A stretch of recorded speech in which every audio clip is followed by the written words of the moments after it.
Hey, what's up everybody? So we're back in the camper, and little Miss Impatient Pants there has already started tearing it apart. So I guess we better get into the video.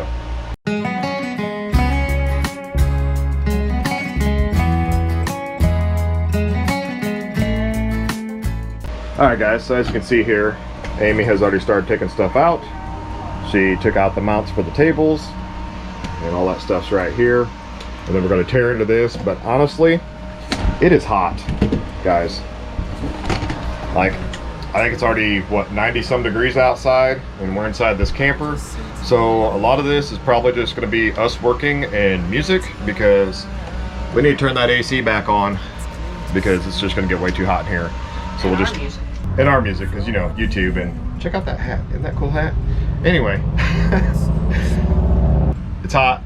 We need the AC on. We're gonna turn on our tune so we can jam, and they can listen to Farmer in the Dale. So we're gonna get after it. We have some stuff here. Might be able to hear it, so we'll just have to build a little block off similar to that, but probably a little bit lower. I don't know, that plug's right there. And then we'll have to do a, like I was saying before, I think I can come at an angle right here and tuck those lines back. And then it'll only be from like here to here. We can't really go any lower with it though, unfortunately. But that's all right, we'll make a little thing there. We gotta get all this tore out though, so what kind of screwdriver are we using here? A square bit. I think I have one.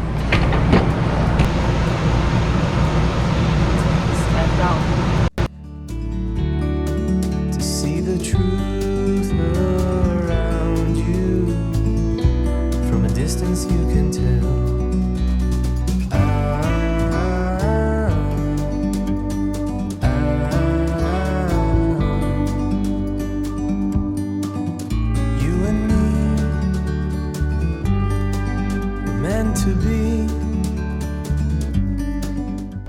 All right guys, progress. So as you can see there, first bench is out, and we're gonna do some things. Now you can see here this added on panel, right? We got this outlet here. What I think I'm gonna try to do with this is, off camera, because you know, it's easier that way. I'm going to professionally move this plug-in from here, hopefully up to here, because we plan on having the television there, and then that'd give us a charging port for our phones. So I do all my professional wiring off camera. That way I don't have to hear how awesome of a job I do, and we'll probably do that. So we're gonna try to tear out this next in that section there, and then we'll get digging into this linoleum here and find out how bad all this area here is.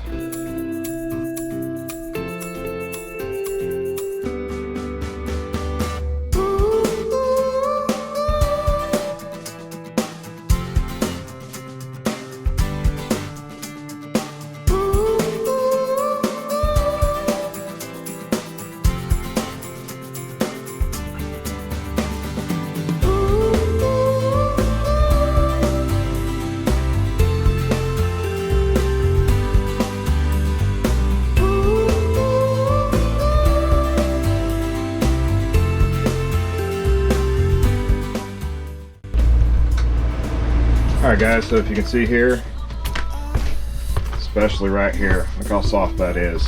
The whole thing's bouncing under my foot. If I stomped hard, I'd probably go right through it. So this whole section here, all this right here, we're gonna need to replace this whole section. So that's what we're gonna do. We're gonna go get a knife, cut this linoleum back, then start pulling up the wood, seeing how much we gotta replace. Then we'll run off to the old Lowe's there and get us some wood. So we'll see you back here in just a second. Alright guys, never in a million years did I think it would be this bad, but we're gonna fix it. I ain't gonna show the wife this just yet because she's gonna be really upset, because look what we got back here on the backside too. Big old rotten mess. Now I knew right there, I showed you that at the beginning of the video, but I didn't realize that water had seeped in.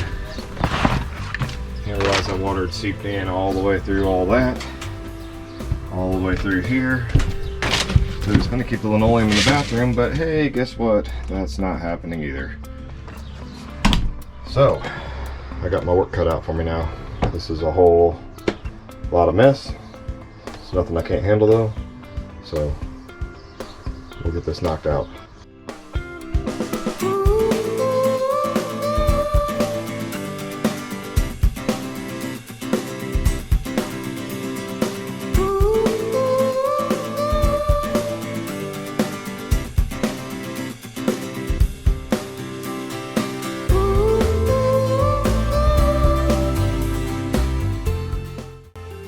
Let's look at this gap here. So we're talking 36 inches. So you got, well, here's the actual gap from inside to inside is 34 inches. That's some thin stuff. So you're talking, that's your floor, and you think that's strong enough to go with a 34-inch gap to support the weight and everything else? I mean, yeah, the water damage did the damage, don't get me wrong, but how long was that going to last anyway, having that big gap? How long is it going to be before that floor just got soft in general on its own, just from the constant stepping in this big gap? I mean, this is the main way right here to get to the bed and stuff, and then you have the dining table right here. You know, this is a hot zone right here, and you got that big old gap there of 34 inches. I mean, I understand they try to keep these ultralight, but you know, you gotta have some structural integrity here too. And to me, that's just not it. That's why I'm gonna put 2 more beams in here, running from side to side, and I'll put foam in between those as well. But that's just, I don't know, that's ridiculous. And then we're gonna go with a 1/2 inch plywood over the top of all this, and we won't ever have to worry about this floor again, that's for sure.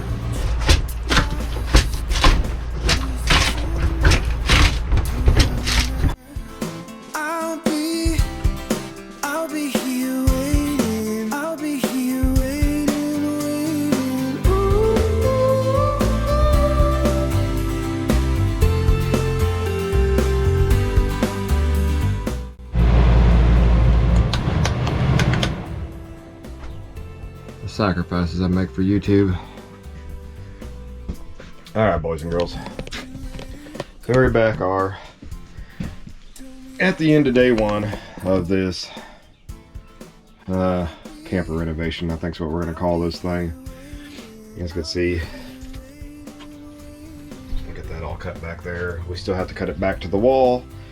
Maybe I cut it back a little bit farther on that 2x4 over there, and this one here.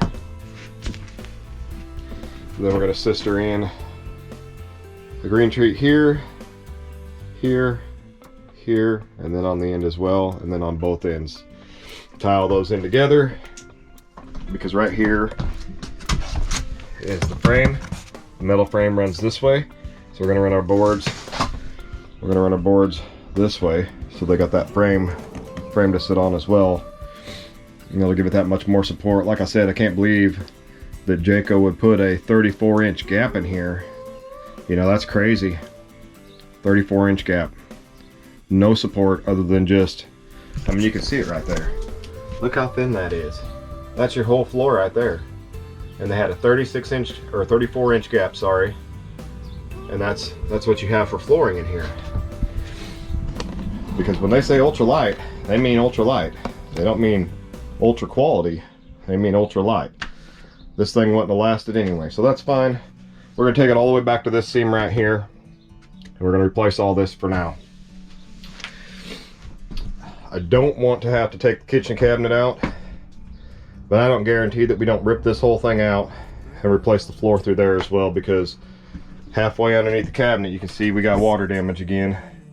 And I think it's coming from the bathroom toilet, because we turned on the water and the toilet started leaking instantly, just horribly, and it all went that way. Just to be safe though, there'll be more going on with that. We'll dive into that on another day. Right now what we're going to try to do is I'm going to cut all the way back to that seam like I said, and we're going to tackle this front section here. And where I think the water damage is coming at from this, I'll have to show you in another video, is where this arch meets the front there. Right where that arch comes up, this thing arches like this, right where it comes up and meets the flat, there's a seam there, and it's just coated with seam sealer right there. And I was looking at it, and there's some dry cracks and stuff like that in it. Yeah, it's something on your face. There's some heat cracking and whatnot in there, so we're gonna get up there as well. And I say we, I mean me. I'm gonna get up on that roof there, and I'll peel all that out of there, reseal all that, and then we're gonna seal the whole roof. We need to do the back as well.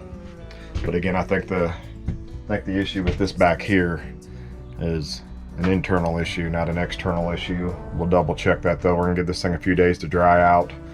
I gotta get some Sawzall blades, and then I'm gonna work on this probably about an hour a night this week, and we'll get this front section knocked off here. So that'll probably all be, we'll call that episode 2. So look forward to that coming up soon, and we'll be getting this all squared away up here. And this is all gonna be one project, guys, because I gotta stop getting sidetracked and stay focused on something. So we're gonna get this all knocked out, get those supports in there, get the new flooring all the way down over the top of this, at least to this seam right here, and then we'll figure out what we're gonna do with the rest of it. That way, I got so much stuff going on, I get so scatterbrained, and then, you know, you get started in one thing, you forget where you're at, and you start on something else, and then, you know, and you're jumping all over the place and everything else. I just want to get one spot done first. We'll get the floor done. We're not going to work on building she wants that bar top here and that. We're not going to work on building that yet until we get all this done and figure out why that toilet's leaking. That way we can turn all the water on, because we turned on the water earlier and instantly seen that the toilet was leaking. So then I want to test everything, make sure nothing else is leaking. And then we'll probably, after we replace all the floor, we'll get up there and do that roof and the floor right here anyway. Once we get this floor done, I'm gonna get up there and tackle that roof next. That way all this hard work that I just did doesn't go to waste. So if you're new around here, please hit that subscribe button. Everybody else, including you new people, don't forget to hit that like button. And if you would, comment. Let me know what you think of this. Let me know if you think that you like this content or not. It's the only one we got right now, so we'll just run this until we don't have any more. But we're going to turn this into a really nice place. It'll end up being the guest house once we get our house built down there in Kentucky. So we want it to be nice and want it to last. So I'm going to try to do it to the best of my ability. I am not a pro by any means, and you should have already figured that out if you made it this far into the video. Anyway, you guys have a great day, and we'll see you in the next one. Peace. Look at all of my treasure.